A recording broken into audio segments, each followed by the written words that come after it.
Welcome to another episode of a 90 Minutes podcast. I am your host, David, and alongside yours truly is John and Jonathan. How you guys doing?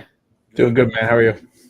Fantastic, fantastic. And again, we want to remind everybody that our fourth member, Brian, is out taking care of some family stuff, and soon he will be with us. With that said, my friends, let's talk some football, some soccer, some Orlando City. John, how was your week? It was good. Was on vacation this past weekend with my brother, mom, and sister. Was able to catch the match Saturday night. So overall, it was a good weekend, very good weekend, and the win was an added bonus. Absolutely, Jonathan. Weekend was good, man. Got to catch up with some family. Drove down to Sarasota. Just got back from the bar watching the men's national team play. So it was good. I mean, hell, watching Orlando City take a W this week, that's always a good feeling. So I'm happy Oh, about that. absolutely, absolutely. I myself had a great week. A lot of work. Because again, I always tell you guys, those season tickets are not gonna pay for themselves.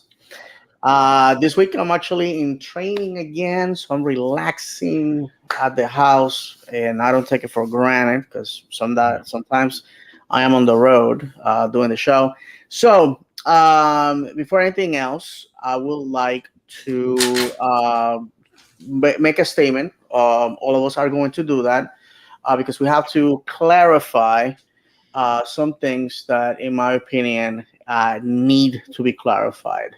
Um, when I envision in 90 Minutes Podcast, I envision in 90 Minutes Podcast as a platform for the fans and a place where we're going to treat the fans with respect, the subjects that we were going to talk about with respect. We're going to talk about members of our front office and our club with respect.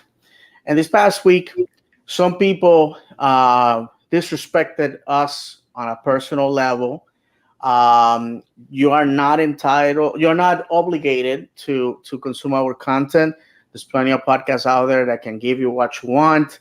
I can only be me. I can only be honest with you guys and see things from my point of view. You don't have to agree with me, and that's fine. We can always be friends. But unfortunately, there's a segment of of our fan base that are professional victims. They have to anything you tweet about, they have to take it offensively. They have to argue about it. And I have to say that I am very disappointed at the actions of some people. We block some people after giving them plenty of chances to be in the discussion in a respectful manner, but that's what it is. So moving forward, that's what we're gonna do. You want to consume our content, you want to interact with us, you're more than welcome. You don't want to consume our content, you don't have to interact with us. It's a simple rule. Keep scrolling. That's what I say. So, with that said, John, Jonathan, if you guys would like to add anything, you're more than welcome. Yeah, I'll Uh, go ahead. Yeah, when I contacted David back in February, see if he wanted to start a new project, him and I just happened to have the same vision for it. Just a group of Orlando City fans sitting down for an hour or so, talk about what happened in the past week with the club, give our opinion, give our professional opinion, keep it clean. If you realize we try not to curse, sometimes one or two may slip out, and we apologize for it. We're only human. But we're going to give our opinion. It'll be unfiltered, except for the cursing, and we're not held to anything. Just because we say an opinion doesn't mean we don't accept others. If you have a different opinion than us, we invite you. Please come watch us. Ask us, state your opinion in the comments. We'll respond to it. We're not afraid to respond and give back up our opinion. Last week I even said, and I'm sure my other co-hosts will agree with me. I see your point with the whole Pareja situation. I understand that. It's my opinion. We go on. People have different opinions. That's what makes us human. Um, I'm not going to hold it against anybody until you take it to a personal level, and then we're done. I'm not furthering the discussion anymore. You can go ahead, Jonathan. Yeah, listen, at the end of the day, like I'm fortunate enough I haven't had any of this issue, but I know you guys have. I watched it, At the end of the day, these are opinions. No one's here is gonna tell tell the club what to do. And if somebody is upset about it, obviously be respectful and we can have a discussion.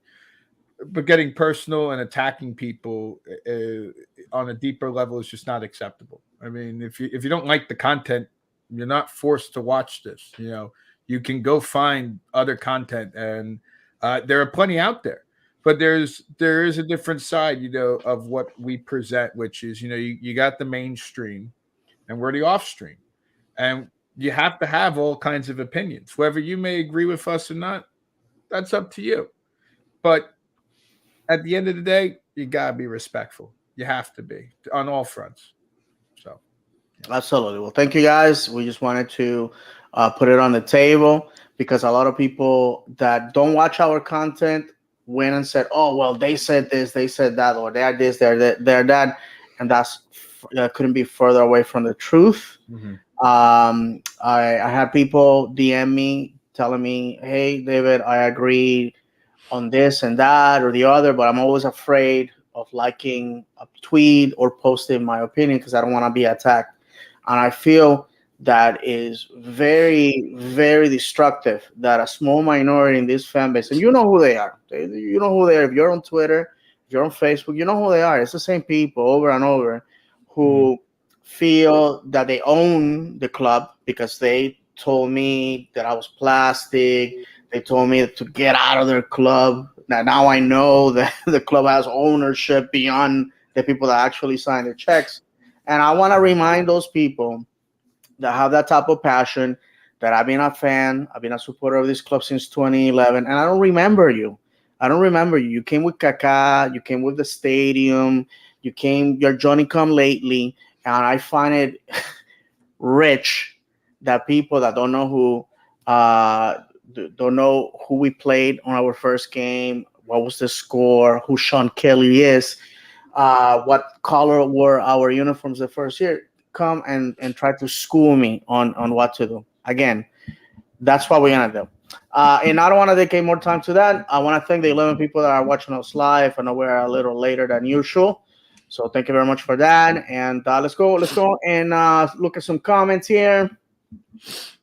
And we have Joshua Tool, Vamos Orlando, and I was very impressed and happy with the win against Philadelphia. I was so happy. I would score 2 quick goals and hang on for the win. And I think, Joshua, that you're not the only one. Everybody was. Yeah. And Jim D, I'm so glad I do not get offended by people's different opinions. It seems to be a cancer of the younger generation, I guess, because you can live in a continual echo chamber these days. And that's very true.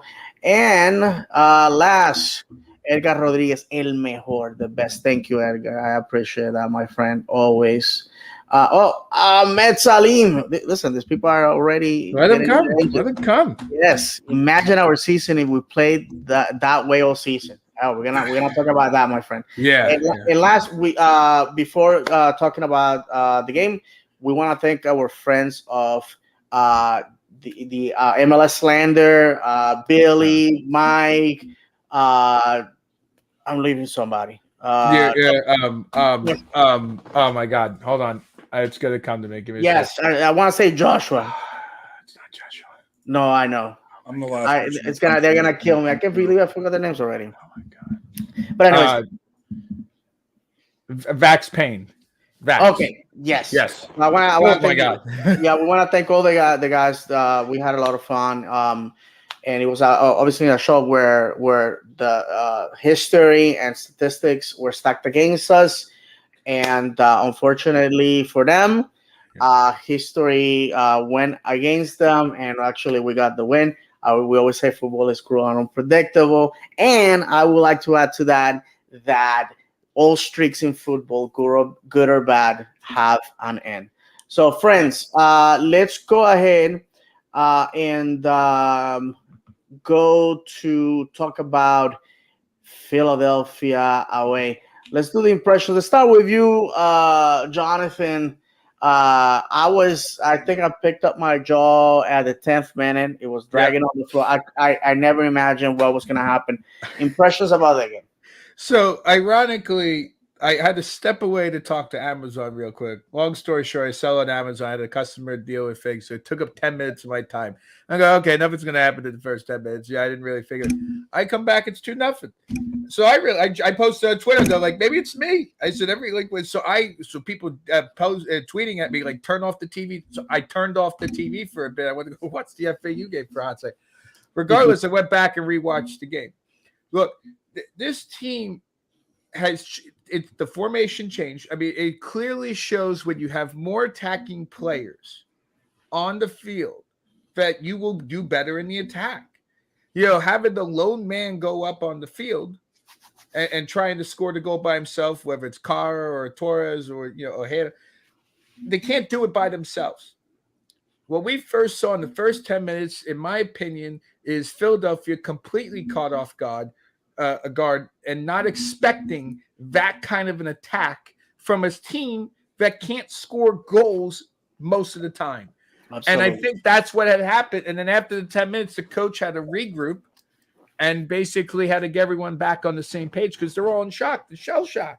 I mean, look at the fans. So look good. It's nice that we held on. I think Mason, and before I give it to John, I think we are blessed to have Mason. Yep. Joshua Tall says, I thought Mason played really good. How do you think Mason played? I genuinely think this. If he wanted to leave Orlando City and go play for another team, he would be a starting player anywhere. The reason why he's not starting is because you got the big man Pedro, the octopus, in the net. Otherwise, anytime that Mason comes on, I don't have that nervousness as I did when Pedro was gone and we brought in Rowe. I don't know how you feel about that. No, I agree. But, we could all talk about that later. But I think we did a good job. It's nice to see it. I expect that more. But where was this at the beginning of the season, John? Yeah. To continue on your point, we're very fortunate to have two goalkeepers, one world class. I don't care what anybody says. Gillespie's world class keeper. Yeah. Give me 5 keepers that are playing better than him right now, and you can't find them. And then having Mason as his backup, we're very fortunate to have that. And then at center back as well, we have 3 guys that can play center back any match now that Antonio Carlos is healthy. We have 3 that would start for any team in Major League Soccer, no matter what. I don't care who else. With Johnston and Carlos, we have the best duo in the league by far. We're very fortunate for that. As far as the goals, yeah, I mean, you can't really complain about a win. When it happens, the team showed that we do have the talent to put on a show when we need to. I mean, there was that one period in the second half where we connected, I believe it was 15 plus passes, just circled around, brought it down the wings. Unfortunately, didn't get too good of a look, but it was still a positive where we were poking and prodding when Philadelphia was sitting back a little bit when we were in possession. Overall, I enjoyed the game. I thought the team as a whole played very well, in fact. Martin Ojeda, the more goals, the more comfortable he gets, he's just going to be a wrecking ball. He is flying high right now in confidence. 2 goals in 2 games. The guy's going to be unstoppable here in a couple weeks once he gets even more comfortable. And then, sorry guys, I'm very tired. I'll just pass it over to David because I can't remember a name. All right, that's cool. No, don't worry about it, John. It's life, man. Talking about Martin Ojeda, second minute, with an assist from Mauricio Pereira. So let's go ahead and take a quick look at that goal.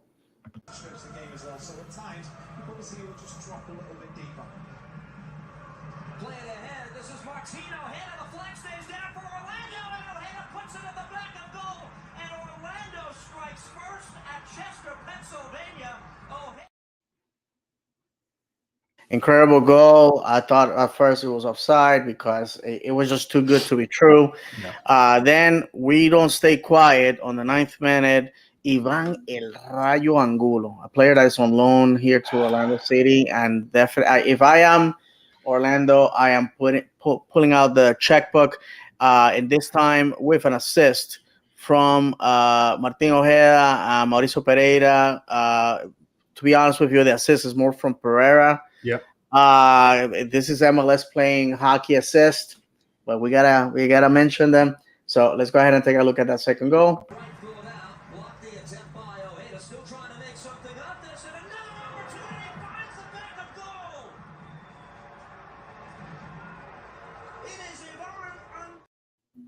I love him so much. He's Oh so my goodness, good. He's just so good. such a hard rate. I couldn't remember Angulo's name, so I was going to go Ivan. give him a lot of praise. Ivan Angulo, I know. So good. It, For a guy and, who's, yeah. and to finish, guys, so you guys can add to your impressions of the game. We cannot leave without the moment of the game. Let's go ahead and give it its own banner, because this basically crawl under people's skin. Let's go take a look.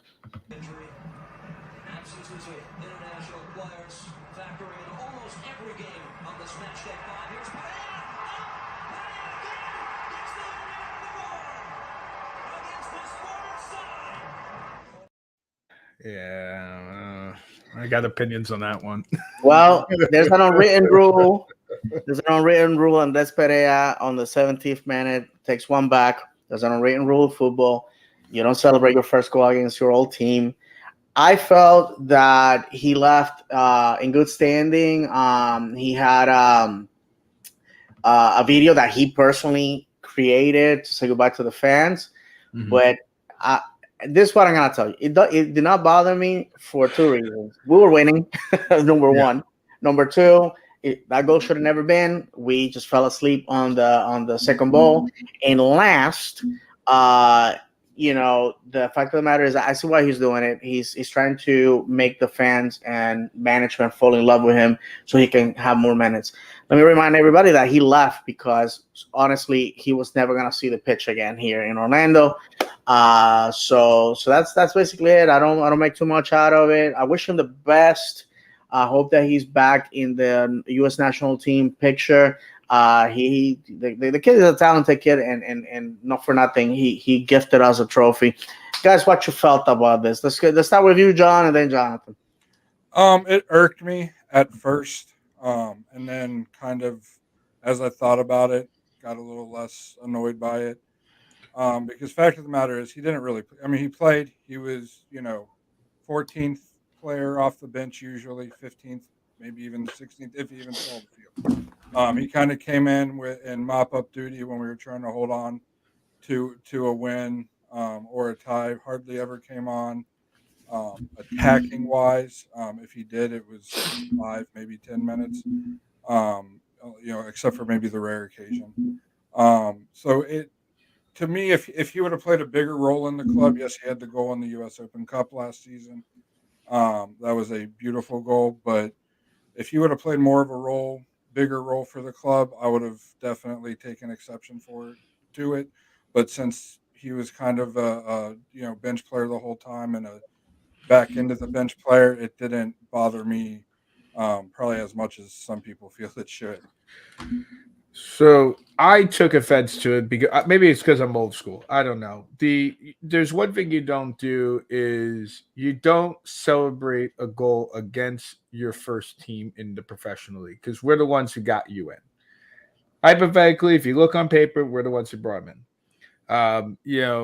And there is some sort of standard, at least, and you'll see a lot of really, really hard professional players who they'll put up their hands. They won't do anything. You can enjoy, but you scored the goal. You're welcome to.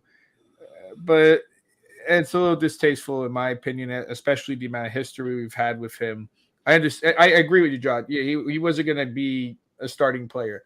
But back when he was here, he was, to a degree, a starting player. But, he wasn't up to skill compared to others, and that's what gets you put on the bench. It was a little weird, though, because you're down you were down a goal and you're celebrating like you're winning. That was the other thing that really was like really silly. You know, in my opinion, you know, your team just got scored on in the first 10 minutes twice. You don't go and grab the ball and try and run back to the center. You're worried about dancing. You're wasting minutes. Get back to the center. That's all. That's all. That great point, guys. Great point. At the end of the day, listen. When we discussed this with the guys from Philadelphia, uh, the history for our club in Philadelphia was a very negative one. Twice we have gone there and got completely clobbered. Last game of the season in 2016 was a nightmare of outing. Last year we went there and we got shellacked. Um, so to go to such a difficult place to play under difficult conditions, it was raining. The pitch was wet. Obviously, it was colder than in Orlando. A lot of adversity. Also, I want to acknowledge our away contingent, ILF Ruckus. You definitely did your thing. We showed up in big numbers, and I'm very proud to say that our boys at least have one or two people in the stadium that never alone, and not a lot of clubs in MLS can say that.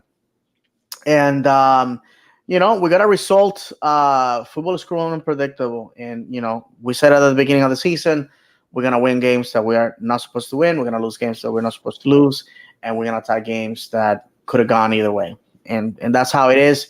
It's a race. It's a race, my friends, to ninth place. That's how it is. That's how I see it. If we finish above that, it's gravy. So hopefully we'll get there. Water under the bridge now with Philadelphia. But that wasn't the last of it. The boys from OCB went up there and did their thing. And for the guys that have made comments, we're gonna get to you in a second. Just want to acknowledge our young Lions who won 3-1 against Philadelphia 2 with goals on the fourth minute by Abdi Salim. The low knee Christopher Acuna from Montevideo City on the 17th. And this kid, it's already given a lot to talk about. I really like him.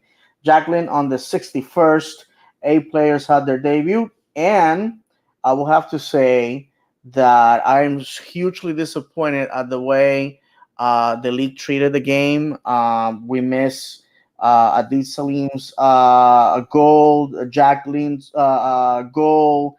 The probably about a third of the game was unwatchable because somebody forgot to hit play, I guess. Mm-hmm. We do lives, and the first thing I make sure when we go live is I make sure that when I click the button, we're live. So I think it was disrespectful to the fans for both clubs and to the players that are going out there doing their thing. If we want to grow football in the United States, we have to. And besides, it was on YouTube. It was for free. So for a lot of people, probably this is the first introduction to this league, to this type of talent, maybe to the game, and this is the way it happens. Anything to say about OCB? I don't know if you guys got the chance to watch the game or at least highlights. John, I was not able to watch it. Since I was on vacation, I honestly completely forgot about it. I watched a little bit of it, but you're not wrong about. I mean, you pretty much hit the nail on the head there. I mean, I just don't understand why it's so difficult to with the whole live thing. It's like you have a production company, just do it. No, absolutely. I know that some of the games are scheduled to be on Apple, which I don't understand why all games can't be there. I think it's a great platform for football, Mm-hmm. for our league, and just put them there and put them for free. Okay, or if you're gonna do it on YouTube, at least let's go back to our old USL era and let's actually have staff running the show. Our boys are going to be OCB is going to be having their home opener this Friday. Mm-hmm. I hope that you guys can go ahead and support them. Unfortunately, I won't be able to. because I'm going to be traveling for work, and I'll be back in town very late.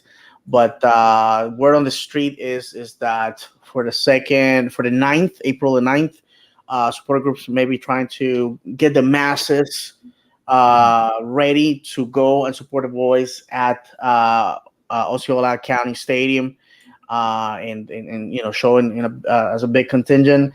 If you guys can go and watch OCB, I suggest it. It's a great night. It's a great night out. Personal opinion, it should be a couple of the games should be included in the season ticket package, or at the very least, be at a lower cost. I think $20 for it is just too much. It's pricing a lot of people out from. Let's be honest, it's not the first team. So I think that we can do better when it comes to that. I have some. We have some comments, so let's get to them. Okay, let's see here. First one, Edgar Rodriguez. What are you guys thinking about Peru and Galicia situation? I'm gonna be quick about this.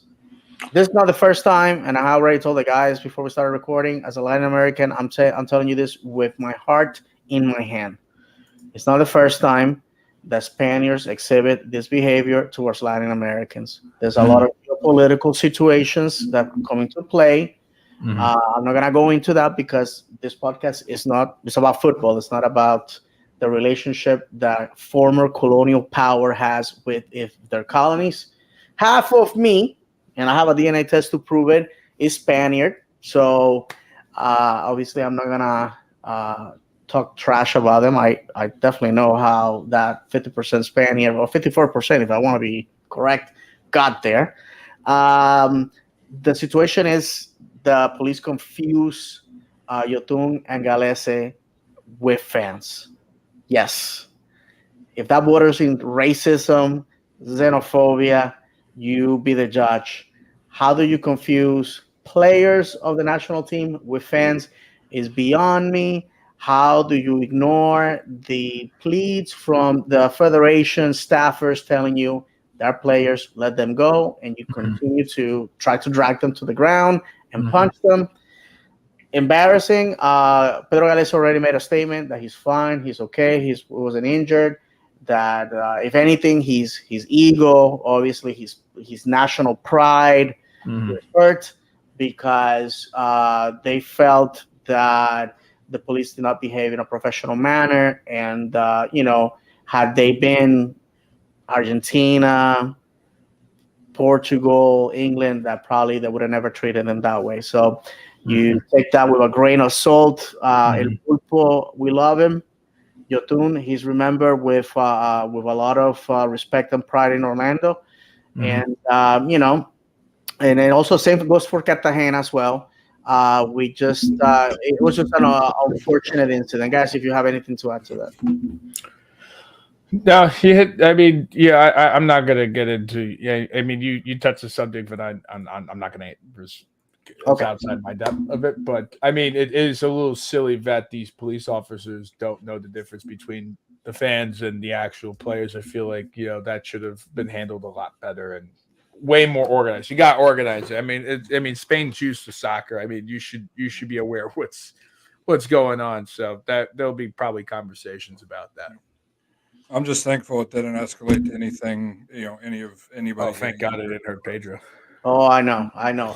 If you look at video, that's all I could think of. I was like, oh my God. I mean, because they grabbed him as if he had stolen a candy bar at a gas station. I mean, they shook him like a piñata.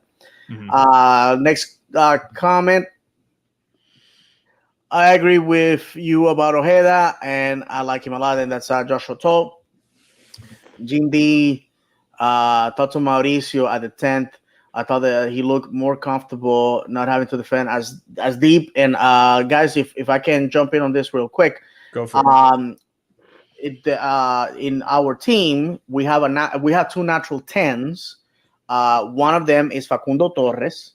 The other one is Wilfredo Rivera. And I know a lot of the fans have not seen Wilfredo Rivera outside of OCB. And I've seen him with OCB. I've seen him when he went on loan within the 11. I've seen him with the Puerto Rico national team, which is now basically mostly MLS players of Puerto Rican descent and USL players as well. And the kid has talent, has a lot of talent. I always felt that the future is with Wilfredo. I feel like he's Mauricio's understudy.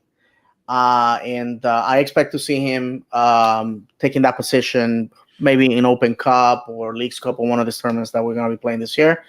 I think Mauricio looked comfortable. You know why? To be honest with you, because I feel that there was no pressure on them. Nobody saw them winning. Their fan base didn't see them winning.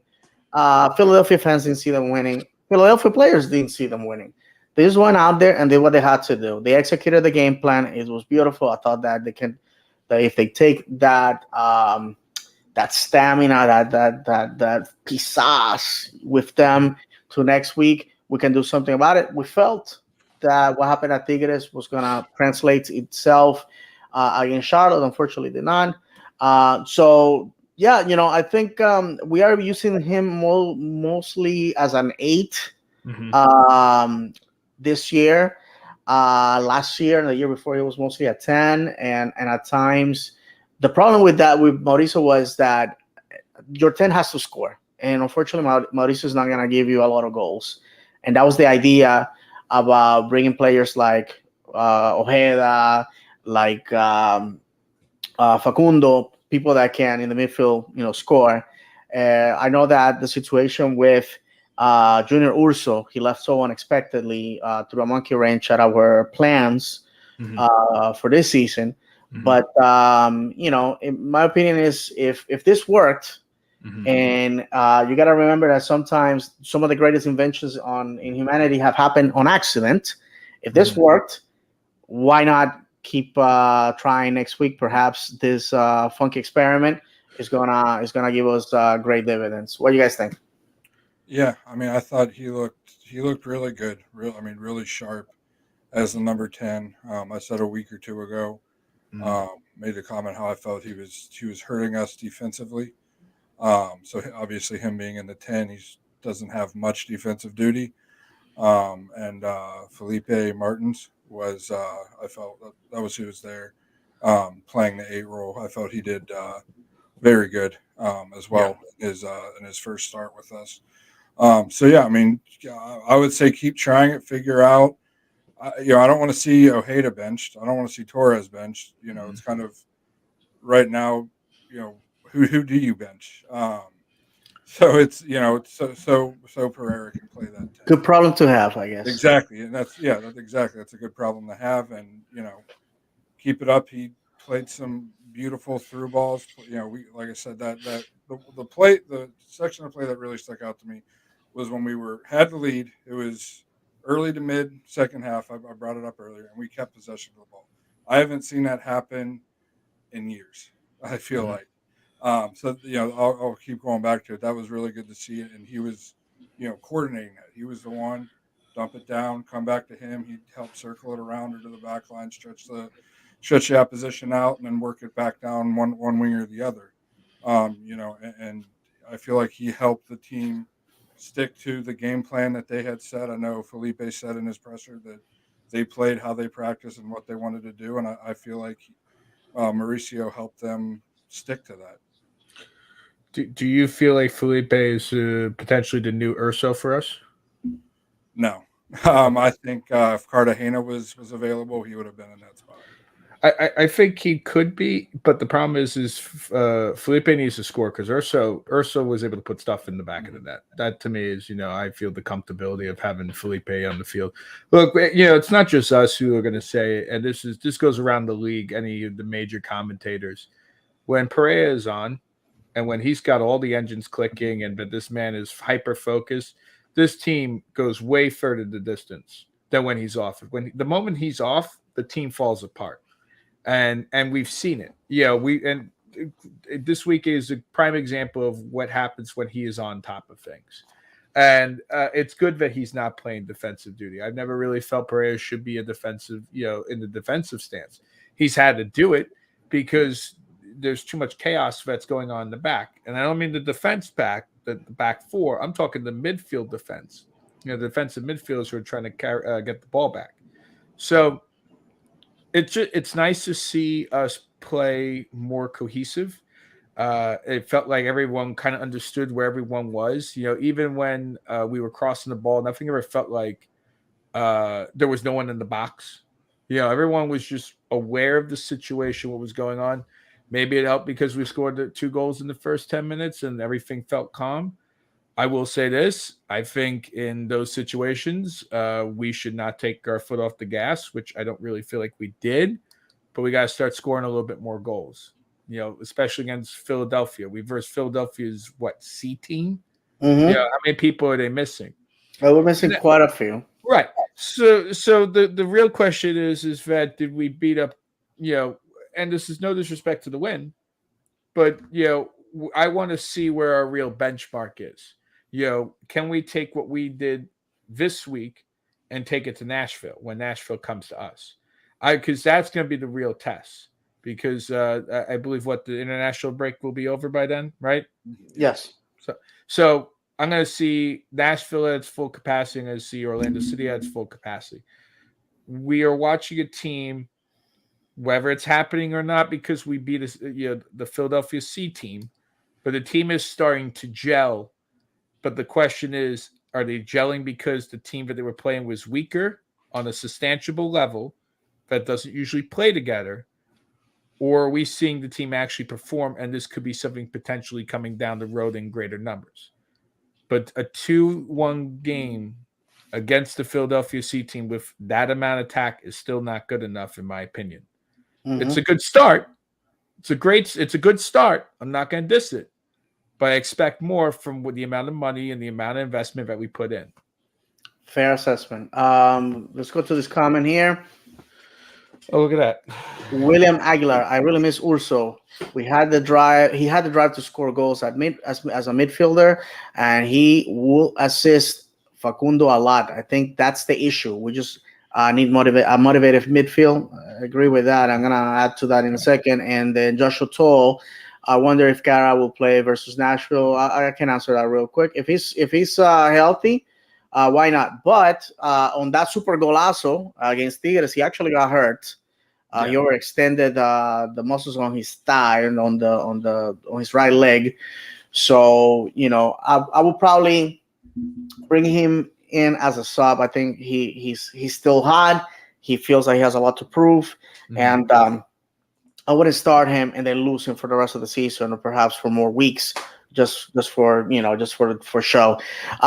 When it comes to Urso, Urso is one of those guys. If you were ever around the training facilities or after games, Urso it's a family guy, a man of faith, a natural leader. He rallied the team together, and he always gave you the intangibles, the things that we never get to see in the locker room. Huge loss, absolutely huge loss for us. Unfortunate, but players come and go. The supporter remains, so we have to look at it that way. We have to remember him for all the good that he did here. He left us a trophy, a lot of great memories, and there's gonna be more Junior Ursos coming down the pipeline. I believe that. Plus, he also, a little piece of himself is left behind on the players that remain, that remember him, that the young players that learn from him. So we have to do that. And let's see here. Gene D, I believe, comes up. Dagger Dan, DDT, could be an Urso 8 type, or the closest we have. Absolutely. Joshua Toll, do you think KC could start versus Nashville? Perhaps. It's all speculation at this moment. Be honest. I mean, Urso 2, and maybe Dagger Dan, DDT could be the closest we have. And I think a lot of the fans want the Icelandic player to be that guy. I think there's a lot of potential with that. So far, to be honest with you, I think the next breakout star we're gonna have is Duncan McGuire. We saw the video of him giving pizzas to the fans, the traveling away fans. His heart rate, his dedication. This kid just reeks Americana. This is the type of stuff that politicians want to put on commercials. I honestly, put him in a beat up pickup truck with a cowboy hat, going to the high school field to practice. And bro, let me tell you something. You can't sell anything to Americans. I see that this kid has a future with the national team, and and for that, my friends, this Saturday we gotta go and support the club. Guys, any closing thoughts to this before we go to the hot topic of the night? Yeah, I mean, looking forward to Saturday. Some guys were asking if Carr were to start.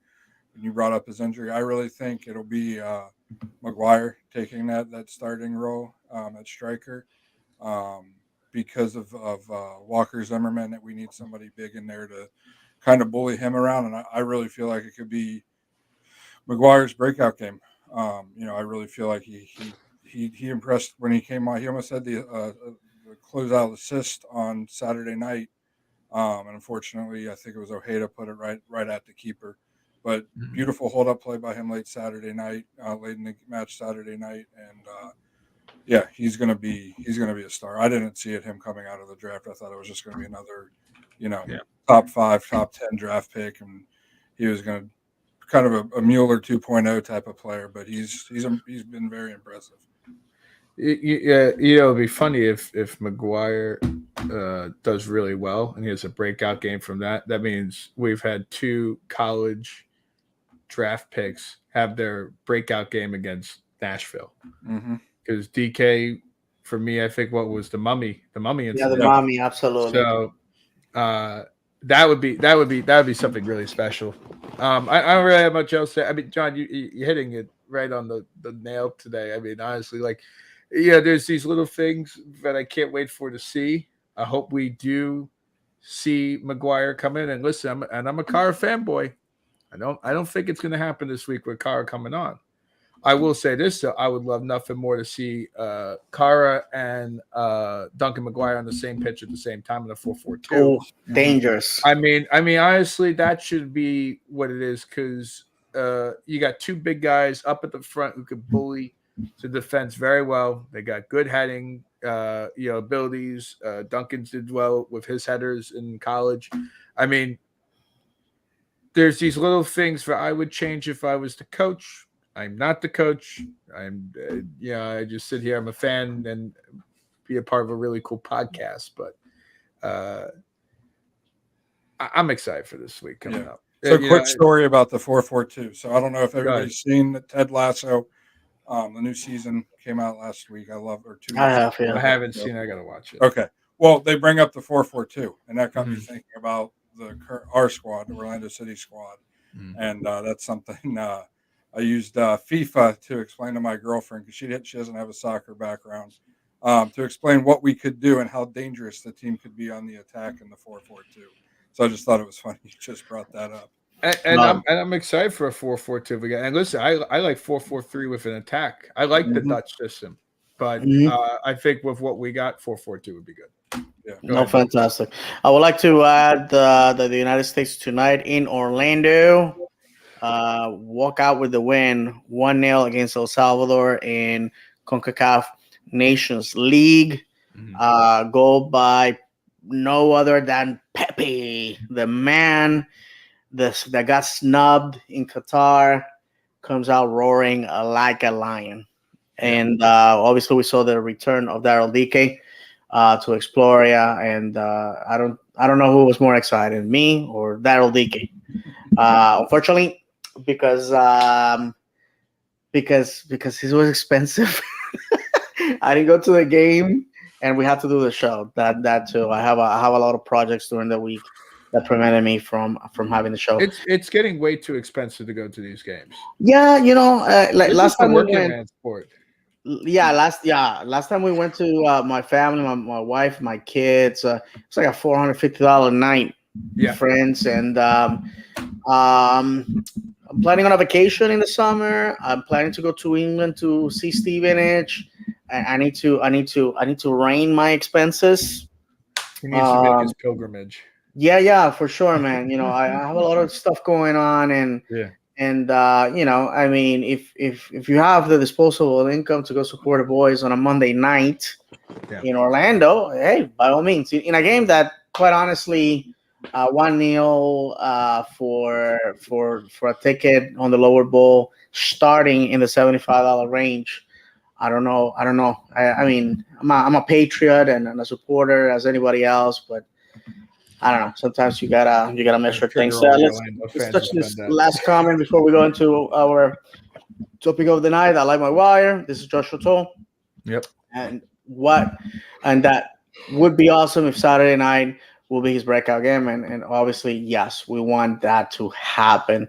We're gonna go to this topic. I think it deserves to be introduced, to be talked about, and for some reason, I can't get Joshua's comment off the screen. Let's see here. Rest in peace. Yeah, I'm telling you, this There we computer go. is gone now. It's Yep. gone. Okay, it's gone now. All right, I see it. All right, so we're gonna go to a topic that is super controversial. Topic for those that are listening to this in audio is the great debate. Pareja in or out. In this podcast, we're not gonna dedicate a weekly segment to this. I think everybody has drawn their lines. Everybody's in their camps, overlooking the valley, just waiting for the other team, the other side, to make their move. Mm-hmm. Some people just want to be right, so they can go on Twitter and dunk on people and say, "Look, I know more than you." I'm gonna be honest with you. If you win or lose the argument, you get nothing. That's what you get when you win internet arguments. You win absolutely nothing. Mm-hmm. I think we last week we dedicated an hour to express our position, our beliefs, etc., etc. Mm-hmm. And to some people that was not enough, because obviously the psychopaths came out and call us names and all that. We already addressed that at the beginning of the show. I believe that we can do better. Like I said before, I made some expressions from the account, the official account of the podcast, where I said that unfortunately we haven't had, and I will say this is David Valentin here. This is not Jonathan. This is not Brian. This is not John. This is me. Because I know what I'm gonna say is gonna get to the ears of some people that don't like me in the front office, and that's fine, because at the end of the day, you work for me because I pay for my ticket. So and again, you're not forced to consume my content. You can just. We haven't had proper leadership since Phil Rollins was in this club, and I understand that he made some decisions in his personal life that I don't condone, that I find disgusting, but he did them. It doesn't mean that his leadership, his vision, his drive, his business acumen was bad, because there wouldn't be an Orlando City without him and Kay, his then wife. But I feel that once he left the club, we sort of have erased his story, his legacy. We can't bring him up. And I understand the ex-wife is still in the club, so she's always going to drive the narrative. I already had my issues where I have brought him on conversation, and Kay has gone on my DMs to, finger wag. And I'm going to say it publicly, because I don't fear anybody and I don't care. I don't owe anything to anybody. I'm not a brown noser. So you can, record and share this with her. I don't care. I'm saying it publicly. And the problem, friends, is that if you look at, most of the things that I know about Orlando City behind closed doors come from the book Defy Expectations, which tells the story of Phil Rollins as a as a person, as a businessman, and how the club came to be, how it was born at their kitchen table in Austin, and all that. And since Phil left the club, we have been rudderless. The first goal was, okay, we need to get to MLS. We managed to, well, the first goal was win championships. We did that. Then get to MLS. We did that. Then get build a stadium. We did that. Then make playoffs. We did that. Then win a major trophy. We have done that. The goal now has to be MLS Cup. It has to be. Mm-hmm. It's the natural progression. Mm-hmm. Supporter Shield. Get back to CCL with a team that can make some noise. And I don't think that Oscar Pareja is that manager that is going to take us there. And it has never been an attack on him. And I take offense at the fact that his daughter, Maria Jose, I'm sorry, Maria, that I'm throwing you out there, but, you like comments of people attacking us on a personal level. And I understand you want to protect your dad and you want to support your dad. And, if it was my father, if some fat dude on a podcast out of his kitchen table is talking about my dad in a negative way, I will take offense to that. So I understand it. But one of the things that you can't do is get in bed with people that really are disgusting human beings for attacking individuals and saying things just because they're protecting your father, So, and I know you're much younger than me. You're half my age, and perhaps you were like, oh, this guy agrees that my dad should be a manager. Okay, great. But the fact of the matter is those people say some disgusting things about us, and, I take exception to that. Lastly, I think, and before I give the microphone to the guys, I think that the Pareja debate has been settled. I personally feel that the club is not going to fire him. They're just going to let him run his contract till the end of the year and not ask him back. We have a very important person in our club that I feel has one foot out the door, and we cannot lose this person. In my opinion, if you follow our social media, you know who we're talking about, and that's Ricardo Moreira, who went on a job interview in London, and it's an EPL club. And if he makes a decision, I can't blame him because, let's be honest, we're MLS, that's EPL. But we cannot give ourselves the luxury of losing individuals like this that have created the roster that you see.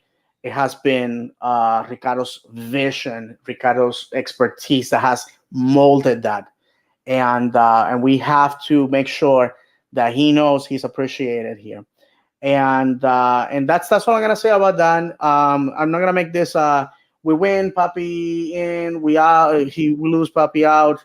I think, in my opinion, is shared by a lot of people that know more football than me, people that produce content, people that won't tell you because they're afraid that you're gonna attack them.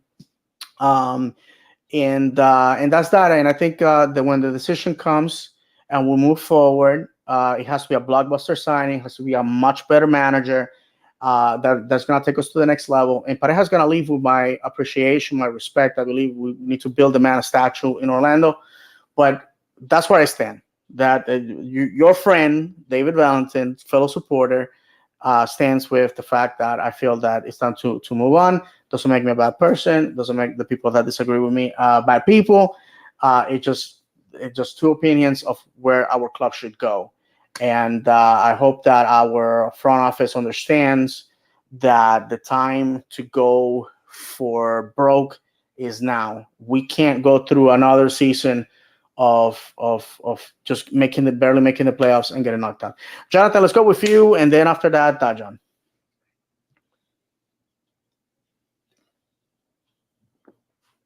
Jonathan, I believe you are muted. That's the first time that's happened. Okay. Wow. All right, there we go. Wow. I feel like every boomer I used to work with. Anyway, look, I still stand by what I said last week, which is I'm not against getting rid of him, and I'm not for getting rid of him. My thing is this. I'm always open for improvement. I will always pick the improvement. if you had a really, really outstanding blockbuster manager come through this door and says, I want the job. I'm talking Conte or someone of his caliber, Mourinho. I'm just throwing names out. Obviously, you're going to pick that. That's just what it is. We sit fourth in the standings. I'm not. I'm happy about it, but I'm not because I know how we got to the fourth place. I could say this is that I definitely don't like the football that we play. I think that if we do bring in a new manager and there is improvement that is potential, obviously go for it. My concern is we get rid of Oscar and we don't have someone in the pocket. I've seen it happen too many times. People just get tired of the coach and there's no plan after it, and then you lose the season. Mm-hmm. If we get rid of Oscar, you got to have someone ready to go the next day. If you don't have it, he's got to stay in his position unless you know for a fact someone can lead this team, because it's a gamble to fire your coach in the beginning of the season, mid-season, end of season, at any point. It's always a gamble. Sometimes there's a really good risk to reward. And are we at that point yet? I need to see the Nashville game. I need to see how we look, because I'm praying to God that this team is starting to gel. But if I walk into Nashville, and Nashville did not do good this week. They didn't do good. If we struggle against Nashville, you will have an absolute answer from me about if I truly think this man needs to leave or not. I respect the hell out of Oscar. He's brought us something that no one has been able to bring us so far. We got an Open Cup. We got into the playoffs consecutively. But I don't want to just be at the bottom getting into the playoffs. I want to be getting home field advantage. I want us to have a close race for first place. If we're not getting first place, get good in second, or fight for first and get the MLS Cup, get the Supporters Shield, because you're right. That's the next step. You know, the Open Cup is great. And if we win the Open Cup again this year, perfect. I'm all for it. But I want a star above this badge. This fan base deserves a star above this badge. We put a lot of energy into this team. I think we have some of the best fans in the MLS. Every fan base is following this fan base, whether they like it or not. We're the first people to have a supporters wall. Now you got Minnesota that has their wall. You got LAFC that has their wall. They're following us. However, their teams are doing better than us. Why is that?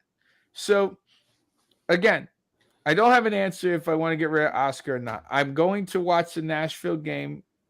I'm going to be there. And I will give a solid answer the next time we all meet. I'll probably say it on OC Fan TV and give you a real one, because I'm praying to God this works, because I don't wish anyone to lose their job. I want success. You always try to put positivity out there to be successful, but there is a sense of reality. And the reality is that this team should be in first place. This team should be going into the Champions League and be better. I think we played better than Tigres. I think we had a better fielding than Tigres. The fact that we went to Tigres and didn't get scored on should have brought that home, not get scored on, and kick their butt twice as hard. I shouldn't have to watch us struggle against Charlotte. I like watching the Charlotte game. I was on the verge of saying get rid of Poppy. I was completely on the verge of saying get rid of man, and I was 99.9% there. But again, I don't know who would replace Poppy. So that's where I'm at, and I think some of the fan bases there with me. I know, David, you got your views. John, you got your views. I respect the heck out of both of them because you bring up excellent points. I'm with you. I'm there with you. This team needs to do better. And if we know that there is a coach better than Oscar, get him in here. Get him in here. If you said to me, David, Conte's on his way. Conte is about to walk through that door, and if he messes up Oscar, I wouldn't even give Oscar the chance. I say, nope, too late. I looked at what's going on. Bring in Conte. Bring in this, all these other fantastic managers that are looking for jobs. I just know that I want this team to win. I know that I want this team to be successful just as much as both of you do. David, you've been a fan of this team way longer than I have, and I will always admit that. I mean, I am not a USL kid. I grew up watching La Liga. I grew up watching Serie A. But I can hear the pain in your voice when you talk about this and how much love you have for this team. And those are the fans that this club owes it to put something on this field and produce something. And if Oscar isn't the person, then you need to get rid of Oscar. If you think that Oscar can change this team around, and I'm talking it better be night and day against Nashville. If it's not night and day and this team doesn't bang in at least 3 goals and decimates Nashville at home, Oscar's got to go. Because at the end of the day, you can't bring in new fans if you keep sucking at home. It's cool that you're winning away. That's great. I'm happy that we're winning away. I mean, on paper, that's really good to win away. But if you're not winning at home, yeah, that's the nail in the coffin for me with anybody. That's all I got, John. Yeah. We brought it up last week. Poppy, when it is his time, whenever that may be, deserves a statue for sure. Yes. We're not saying this out of disdain for him. What he has done from where he started, where this club was, to where it is right now. We couldn't have asked for a better manager. The fact of the matter about everything that's going on, everything that I said last week, that we said last week, is all about improvement, wanting better for the club. And I really feel like if the people on Twitter, and I even said it to one of our critics, who I knew by stuff that was being said, didn't watch or listen to us last week, made assumptions based on what was being said. The person said, something to the effect of, "I wonder what the podcasts are going to say now after we won on Saturday night, after the team won on Saturday night." Mm-hmm. I said, "Watch or listen to us Monday night." That's simple. Mm-hmm. To go back to what we said at the beginning of the show, if you have a different opinion than us, please, I want you to come. I don't want to sit here and hear somebody telling me I'm right all the time. I want somebody to do that. That makes our job easy. If you disagree with us, we can have a conversation back and forth through the chat. Perfect. Our night was just made easy. Mm-hmm. But back to the point. The one negative I do have to take from Saturday is we didn't score in possession. Mm-hmm. Both goals one was a half counter, the other one was a full counter. Mm-hmm. We almost did a couple times, but we didn't. Mm-hmm. We almost did every other match a couple times, or 1 or 2 times, except for the first one, but didn't. Mm-hmm. Until this team can show we can hold possession and score the ball, I will be Poppy out. And I'm hoping I eat my words. Trust me, if we go 2-3 weeks down the line, we win 3 matches in a row, and it's all through counterattack, I have no trouble issuing an apology saying, "Hey, I was wrong. Dude, blew my mind. We're doing great. Let's keep it flying." But last year, I knew we weren't going to let him go unless we won the Open Cup. I didn't say that on Twitter. I didn't want to get bashed that he needs to go if we get kicked out of the U.S. Open Cup, even if it wasn't a championship. But I did feel like last summer it was about that time. Mm-hmm. Luckily, we won the Open Cup. He continued. We made the playoffs. Things happened. We didn't perform well. And then it continued this year. The same style of soccer continued this year. Mm-hmm. And to kind of back me and David up, you go to one of the giants of world soccer, world football, Bayern Munich. They are sitting currently second in the Bundesliga. I believe they are only a point behind Dortmund. Mm-hmm. They fired their manager last week with 10 games left, 9 games left, depending on what league, something like that. Mm-hmm. They're 1 point out of first place. Mm-hmm. That's where we should be. That's where, people say, oh, the fans put a lot of pressure on the players. That's why they don't perform at home. That is nonsense. Hmm. As a former athlete, that drove me more to succeed. That wouldn't make, if somebody says I can, I'm still this way today. Somebody says, "Oh, you can't do that." I'm going to work as hard as I can to prove to them that I can, that I can and easily can do what they said I couldn't do. Hmm. Hmm. So Bayern fires their manager with this little time left in the season, and they're only a point back. Why would we not, as a club, if this trend continues, and like I said, it has continued for well over a year, because it's, in my opinion, it started at the end of 2021 when Mhm. Nani kind of started to fall off. Mm-hmm. Why wouldn't we want better, as fans want better for this club, want this club to succeed at a higher level than it ever has? Mhm. And unfortunately, in sports, generally, that means somebody has to lose their job. And unfortunately, that is the man that brought us from the basement to where we are now. And that's, I hate having to ask for somebody's job, but that's the career that the man chose to lead, and that's the Mhm. way it is. You know, Yeah, But absolutely. And guys, to wrap it up, as we're getting deep into the night, and the fact that some people have left us to catch on record it later, it already tells me that we're getting there. I just want to read these final comments here before we wrap it up. Jared Quackenbush, love and respect, Puppy. Ready for change, though. Tired of watching the same movie over and over. Mhm. We have Mr. J Santos 7. I only know Papi as a coach, and I still feel we have the talent that needs a different voice and attitude to fight for trophies. And last, another comment from Mr. J Santos. It's business, nothing personal. And again, that's what we Mhm. have said from the beginning. It has never been personal attacks. I think, but it has a person who's a fantastic individual, a great manager, and all that. But the league has moved on, clubs have moved on. If St. Louis has taught us anything, is that high press, high scoring is the future.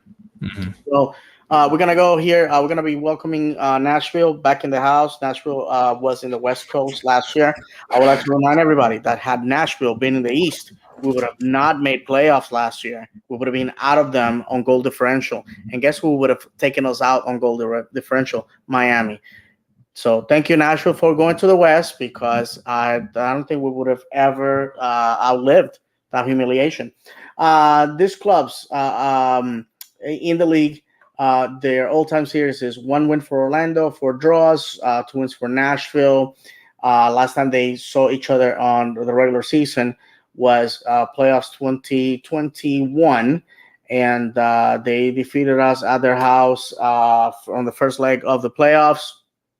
Um, Obviously, we saw them last year in U.S. Open Cup. Ended up 1-1, and us moving on penalties. Before that was November 2023.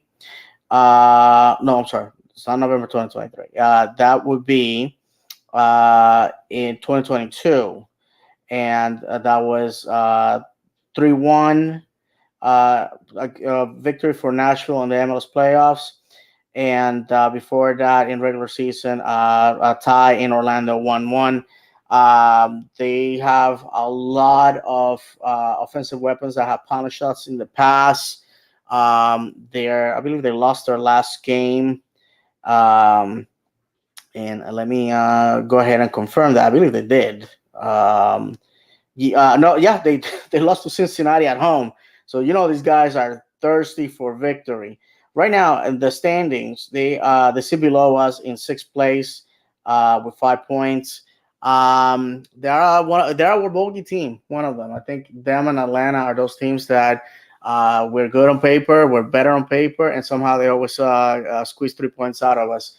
What do you think? What's the key for success against Nashville come Saturday night, 7:30 at 655 West Church Street, Exploria Stadium in Orlando? John, and then Jonathan. the key to it: possession, positive possession in their half of the field and our attacking third. If we can do that, we'll win. If we play defense by playing offense, we will win. I think it's always been a battle when we play against them. 4 draws and what seven matches against them, I believe. Mm-hmm. That just shows how even the teams have been in the past. But for the first time in our history with them, I feel on paper we have a much better team than them, and we should win fairly easily. I feel come Saturday night. Go ahead, Jonathan. Oh, you muted. You're muted. No, we're good. I was just thinking. So look, two things that we need to be aware of is that Joe Willis is a wall. Okay, Nashville right now is only got up 2 goals all season, so this team has to be ready to put the attack to the test, because we got 5 goals we've scored. They've only scored 4, so I don't expect a high scoring game. I expect a battle in the midfield that's got to be won consistently by us. I think we need to keep a very strong amount of pressure to succeed. I'm not saying we need to get a high press, but we need to have a really good amount of pressure to it. I expect a low scoring game because Pedro's going to be back. Joe Willis is going to be on form. He always usually is. But if our midfield cannot handle this game, we're in some trouble. Because at home. Yeah. So these little things, every little inch, every little step that we take, every pass has to be accurate as best as it can be, because Nashville's midfield is very dangerous. I will say this, their attack is not as dangerous as ours, as it can be. On paper, we have a much better attack. On paper, they have a much better defense, and they have a really good goalkeeper. Not saying Pedro isn't good either, but they only let 2 goals this entire season so far. So let that speak some volumes. We got to put respect where it is and a realistic expectation. Pereira needs to be on form. I need Ojeda to be on form. If Duncan McGuire is going to be playing, he needs to be better than what he already is doing, which is a lot to ask because the guy's already playing really good and he's playing with a lot of heart. Everything has to click. Everything has to click. And if it doesn't, it's either going to land up as a draw or it's going to land up as a loss. No question about it. And it's probably, if it goes to a loss, it's probably going to be 1-0. But I truly think, and I'm going to throw the positivity out there. I think we're going to win 2-1. And I think we're only going to win by a hair margin or a penalty kick. And that's being positive. And that's trying to give a really nice, realistic answer without being sugarcoated. If this was my contest for running, I picked 2-1. But if this team cannot get a grip of the midfield, this is going to go sideways really fast. I don't care how good the offense is. If the midfield is shambolic like it was against Charlotte, this is going to be a bad situation. Mark my words. And I cannot relive another Charlotte. I agree. And in Philadelphia, the goals came they came quick, but nothing else happened after the first 10 minutes. After the first 10 minutes, there was nothing left. There was no bypass the midfield. So, no, I agree. Some comments here before we wrap it up, friends. Sky Dream Production. I was at the game in Philly. The kids in Philly gave us more crap than their own supporters. Wow. Woo. Go kids. Joshua told we got to stop Mukhtar, and hopefully we get 2-3 goals. And yeah, Joe Willis is pretty good. And, my respect to Joe Willis. He's a great goalkeeper, a great guy. Fantastic. And he tunes those out. He concentrates on what he has to do to get his team through. I'm happy Pedro Torres and Wilder will be back. Mikey, I'm gonna be devil's advocate. We have to look. Yeah, they're gonna be in town. Are they gonna be able to play with the jet lag? And because some of these guys are across the world, so we don't know. We don't know what's gonna happen. But I think the guys that played in Philadelphia did a great job. I foresee them doing the same come Saturday. Let's be Nashville, vamos Orlando. Absolutely, that's Joshua Toll. And I have to say, in conclusion, we have to win at home. You have to defend your home. You have to get, you have to give it up to your boys, the people that support you, the people that pay top dollar to come see you. You have to give your home fans something to cheer about. And if you're Oscar Pareja and you are coaching for your job, then you have to remind people why they should keep you. If I'm Oscar Pareja, I want him to personally tell me, David, go grab your foot, put it in your mouth come November 2023. And you know what? If it happens, I will gladly do so. I want to win. You heard that first, everybody. I want to win. I don't care. Guys, last words. John, where can we find you in the internets? You can find me on Twitter at datboyjrdub. Team needs to keep looking good. The three of us will always be there behind the team, behind the boys supporting. Jonathan. Yeah, you can find me on Reddit as your OC or Lions Reddit moderator as RedStarX, or you can find me on Twitter at RidnerOCSC. Hey, man, hope is a dangerous disease, I think, and I really am having that right now. But, at the end of the day, I will always be here supporting the boys through and through. Players go, but the supporter stays. Absolutely. I want to thank the 15 people that are watching us live. And also, I want to remind everybody that we're on Twitter, TikTok, and Instagram as @in 90 minutes _pod. In YouTube, we are @in 90 minutes podcast. Same on Facebook.